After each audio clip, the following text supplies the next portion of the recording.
I knew coming into this hunt, backpack, horseback hunt for bighorn in the Willmore, that we were going to be in one. We were up here a year ago and got weathered out, and I've been dreaming about this hunt, coming back and trying to get it done. It's steep country, it's unforgiving, it's rocky, and the weather is completely unpredictable. And it's cowboy country. There you go.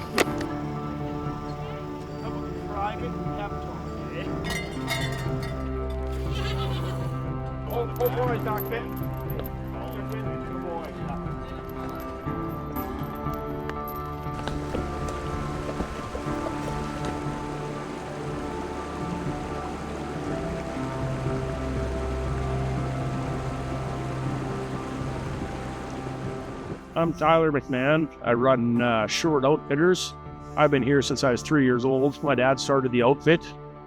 He told me his first time he came into the Willmore where we hunt was in 67 or 68. I was on my first sheep hunt with a kill when I was 17 with 3 Swiss hunters. We killed 3 rams. Thing about sheep hunting, it seems like you're always about 2 days till the hunting starts, whether that's on foot or on horses. Fortunately, or unfortunately here, we've got horses, and so there's obviously adversity that comes with dealing with horses, but save your legs. So ideally, once we get into ram country, we can go harder. This hunt is it's an adventure. I mean, the operation up here that Tyler runs at Sherwood Outfitters, it's just incredible. I mean, you appreciate all the small details. I mean, he's got over 100 head of horses in here. So there's all these things that got to come together to allow you to have success out here. And that's pretty awesome to see. My name's Darren Cottingham.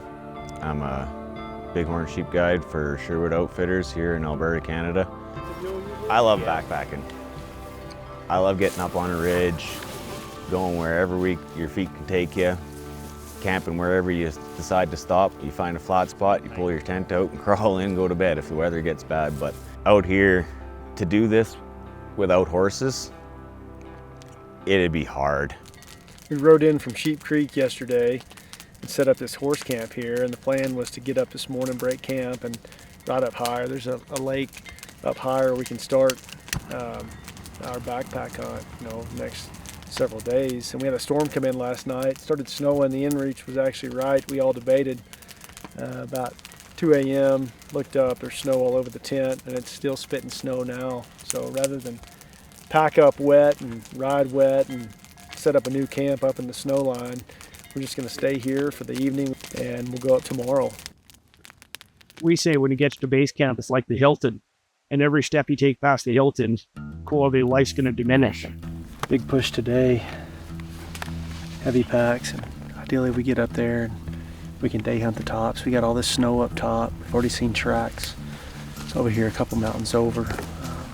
So the weather's been tough, but hopefully we get a break. We're due.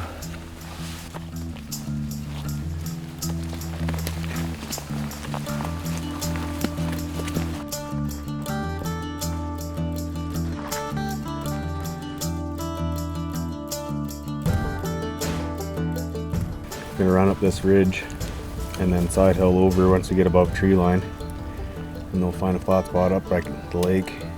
It's a lake there? Yeah, and we'll set up at that point. We can glass these bowls and hopefully cut some nice fresh tracks in the snow.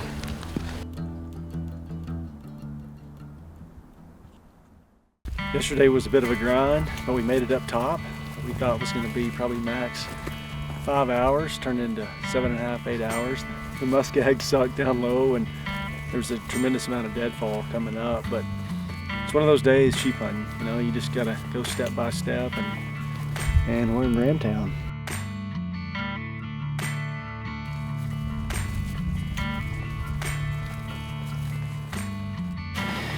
Just come around the side into this bowl.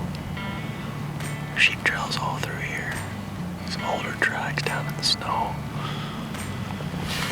Just gonna glass this side and then also glass the edge of the trees with all this snow the last 3 days. We were excited to get up here where we thought there would be some rams, and we've seen nothing but ptarmigan and a few bear tracks. But this country's kind of neat to you know, the way it's set up, that you have to use muscular powered transportation to get around. It makes the country so much bigger. If we could fly planes and helicopters around, it wouldn't be a hunt anymore. We've got a heck of a pool coming up out of the lake today. You see down behind me. Because we've got camp on our back, so it makes it pretty heavy. Solid pull up to this saddle. And hopefully we get up there and those bighorns walk out of the trees. If we don't see anything, we're gonna glass for a while. We'll go downhill. There's another bowl back there that we can't see from up top here. Hopefully they're in there. They're not in the bottom of this on the other side. If not, we'll set up camp for the night. Do it all again. Keep hunting back towards the east.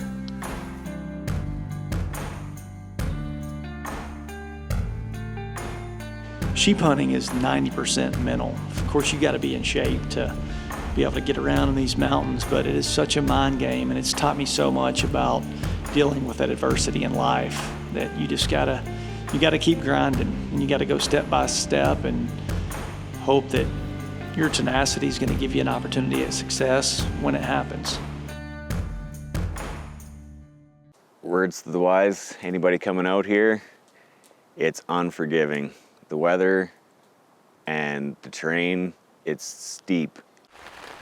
It's the morning of day 8. The weather's been less than friendly to us. We've had 2 good days the last 2 days, but we haven't seen any sheep. A lot of sign in here, but we just keep hunting down the range and thinking we'll come over the next mountain and look up that drainage and there's rams, but so far, no luck.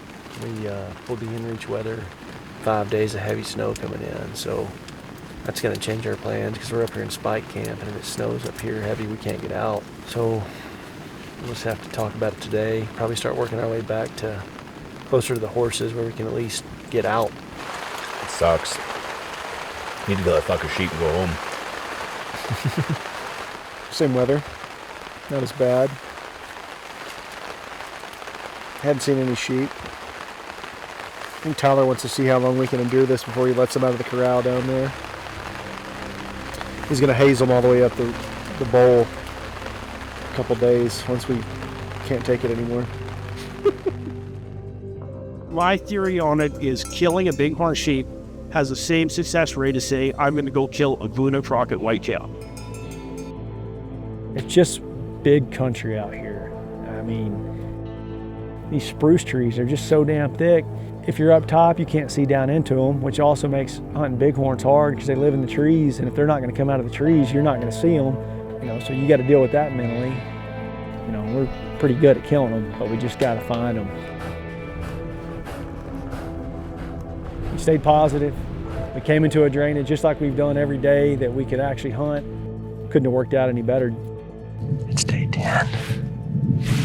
We rode the ponies up to glass into this big bowl, and as soon as I got set out, I looked to the back corner. The lead ram, which looks to be a shooter, was just walking over the top of the spine. And there's 4.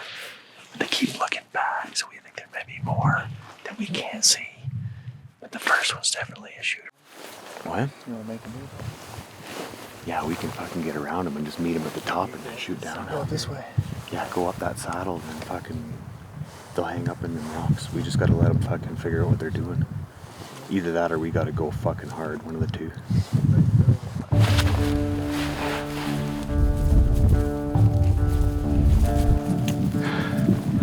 Looks like we're getting another 100 yards to the top. Hopefully they're bedded.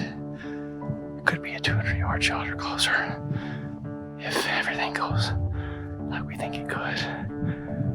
So we just want to get up there. We're gonna have Darren peek over, curtain out, get set up, get around chambered, get ready to go.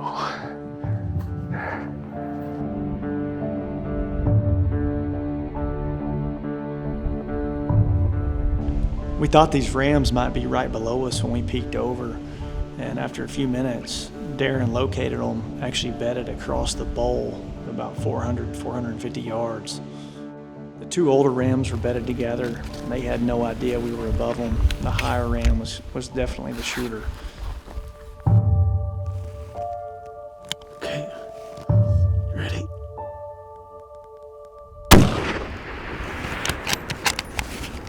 Good hit. Reload. He's going down, I think. I think he's going down. His head's down. Watch it out, buddy. Man down. Oh, wicked shot. Woo. Got it done. We earned that one. Yeah. Holy cow. Day 10, day 11? Right in there. Golly. It's crazy sheep hunting. You shoot this thing at 400 yards and we're a long way from even getting our hands on them. We're gonna have to go all the way down the rim. Yeah.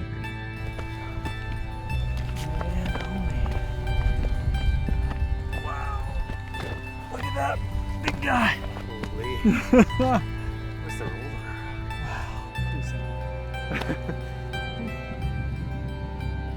Like every sheep hunt that I've been on, it's been a grind, and I've been thinking the last 3 days, every time you go up on a mountain after a sheep, they make you earn it more times than not. And we ran around with a backpack for the first 7 days and carrying heavy weight up and down these mountains, and reunited with the horses last night and just got lucky today. I think that's one thing about sheep hunting, you just can't quit. And didn't necessarily know it was going to happen today, but you know, we've been going hard every day. It's just been a hard one. But you know, I wouldn't have it any other way. It's what makes sheep hunting so special, and there's no feeling in the world climbing up here. I told Darren he's going to make us climb one more time for him, and there's just no feeling like it. Go.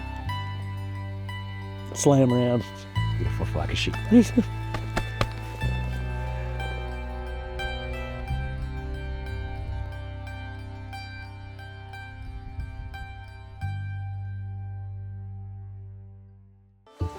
It's a lifestyle that I love living, and I love my kids helping me live it, and everybody around me that helps me live this lifestyle. And there's good days, there's bad days. I mean, you know, but when you get home from it, you don't really think about the bad days you had. Once you're successful and then you see that ram lay his head down and you just overcome with emotion, it's just a truly unique experience. And I think as sheep hunters, the day we stop getting that feeling is the day we stop doing it.